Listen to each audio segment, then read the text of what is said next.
Court is calling 2023 CR 2172 State of Texas versus Satare Portillo. Could I have parties announced for the record for the state? Hank Wilkins for the state, Your Honor. Defense? Robert Porter.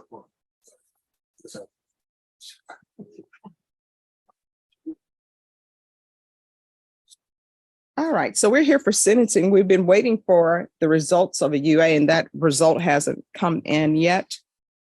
Probation, do you have any idea when that will be ready? That was done in off-site, so if I would have thought that we would have received it by now, the results didn't go on the day. It wasn't submitted on the day that the court required, so it took a little while to get her in. So right now we're just waiting. It was submitted on the 21st, so I thought it would be in by yesterday, today, but it still says today. Okay. All right, Ms. Portillo, can you raise your right hand for me, please? Do you solemnly swear or affirm the testimony you give will be the truth and nothing but the truth, so help you God? Yes. All right, you can lower your hand. How many children do you have? 2, What are their ages? 6, and 14. Are you employed? And What do you do? managed properties, apartments, Okay. How long have you been doing that? 8 years. And does anyone live with you other than your children, or do your children live with you? Yes, they do. All right, anyone else stay with you? My aunt as well. When is the last time you've used any type of substance I haven't used any type of substance. in your lifetime? Well, no, it's been quite a while. So my question is, when is the last time? Probably about a year and a half ago. And what drugs were you using a year and a half ago? Marijuana. That's all. Yes. Okay. This is what I'm going to want, probation. You need a pen? All right. It's going to be 8 years deferred adjudication, $2,000 fine probated. I'm going to want her on the patch until further notice. All right. So 8 years, sorry about that. 8 years deferred adjudication, $2,000 fine probated, a patch until further notice. I'm going to want a TAP evaluation done and follow all TAP recommendations. And counsel, if TAP recommends inpatient treatment, you'll need to come back to court. Yes, sir. There's to be 200 hours community service restitution. She's to complete parenting classes, and those hours will be waived once parenting classes are completed.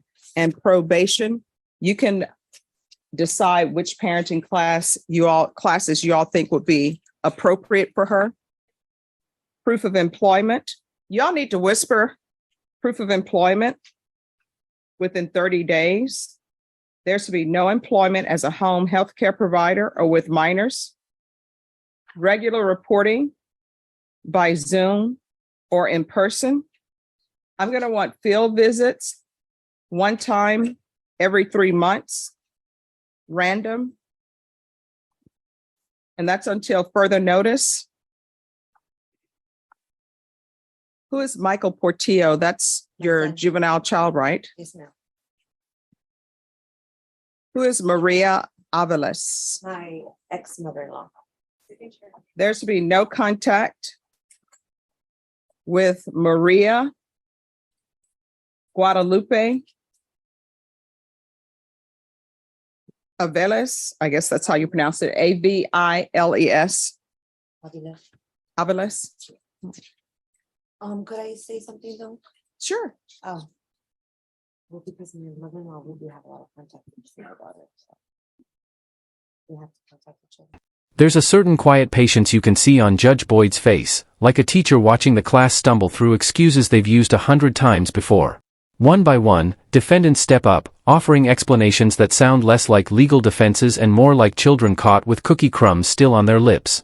This particular case came with an 8-year deferred adjudication, a fine, community service, and mandatory parenting classes.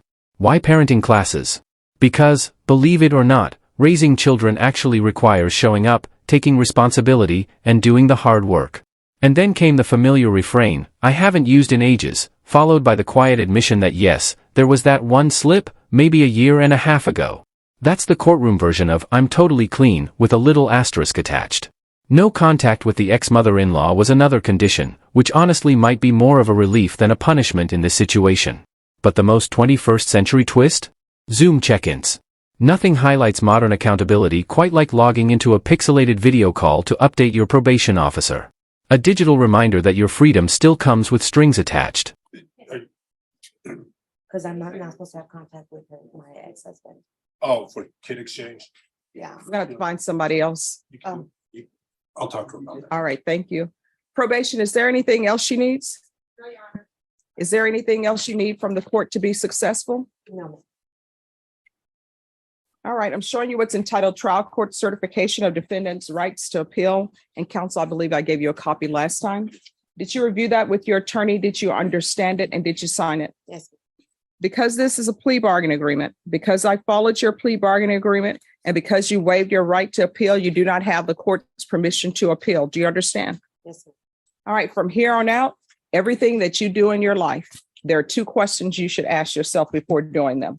Is this something that could result in me going to prison for life? If the answer is yes, don't do it. The other question you should ask yourself, is this something that may result in me going to prison for the rest of my life? If the answer is yes, don't do it. Do you understand? I do understand. I take no joy or pleasure in sending the people to prison. But if it's warranted, I will. And your attorney will tell you I've sent people to prison before. So you have children, Yes. you need to look out for them. All right, good luck. Thank you. You're welcome. All right, court is calling 2023 CR 2172, State of Texas versus Satara Portillo. Could I have the parties announced for the record for the state? Daniel Escobar for the state of Texas. Defense? The attorney of record is Joanne De Hoyos. Joseph Statesman standing in. Ms. Portillo, will you give this court permission for me to do this in place of Ms. De Hoyos? Yes. All right. Ms. Portillo, did you review the document entitled Motion to Enter Adjudication of Guilt with your attorney? Did you understand it? Yes. Are you the same Satari B. Portillo who was placed on deferred adjudication in 2023 CR 2172 for the offense of possession with intent to deliver a controlled substance penalty group 1, 4 grams to 200 grams on July 27, 2023 for a period of 8 years? Is that you? Yes, ma'am. All right, state. Violating condition number 35, on or about the 25th day of March, 2024, in Bexar County, Texas, the defendant, Satara P. then and there failed to follow the TAP recommendations to include inpatient as directed by the court in violation of condition number 35. How do you plead to that? True or not true? True. Your Honor, state waives all the violations. Any objections to the state's waivers? None.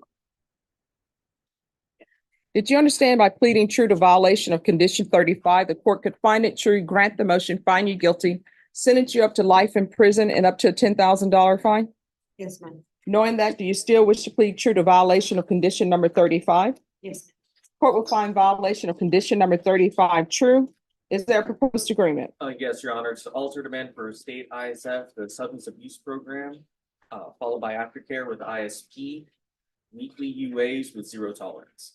All right, so what I can tell you all, if you want to reconsider things, you can, but I'm not following that agreement. We could step away for a moment.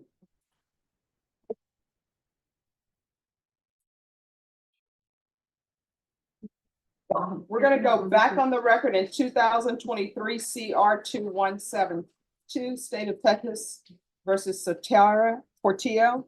Can I have parties announced for the record? Daniel Escobar for the state. Joseph Statesman, continuing to fill in for Ms. De Hoyos. All right. The defendant had entered a plea of true to violation of condition number 35. Do you wish to continue with your plea of true in violation of condition number 35? Yes. All right, the court will find violation of condition number 35 true. Is there a proposed agreement? Your Honor, if I may, Yes. I discussed this with the COO, Ms. Abrams, and ADA Daniel. My client is asking to be continued. We had a recommendation that was a three-way agreement. I understand the court didn't want to follow that. I had proposed something to Daniel I'm hoping that you would consider this. But just some background a little bit first.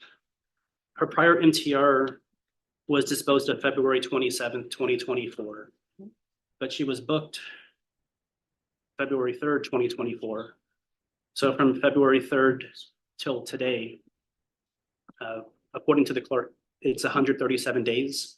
So she's had the equivalent of a, not court ordered, but equivalent of a 4-month jail sanction.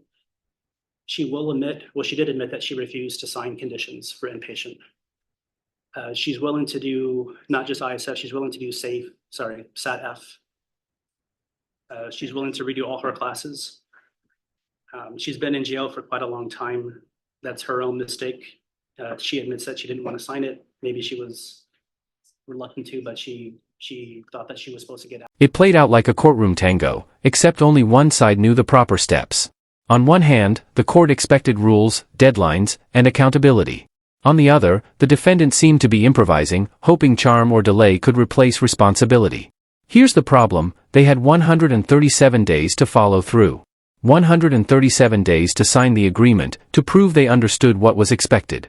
But somehow, after all that time, the paperwork never got done. And now, standing in front of the judge, they suddenly claimed they were ready to comply. Judge Boyd has seen this dance before.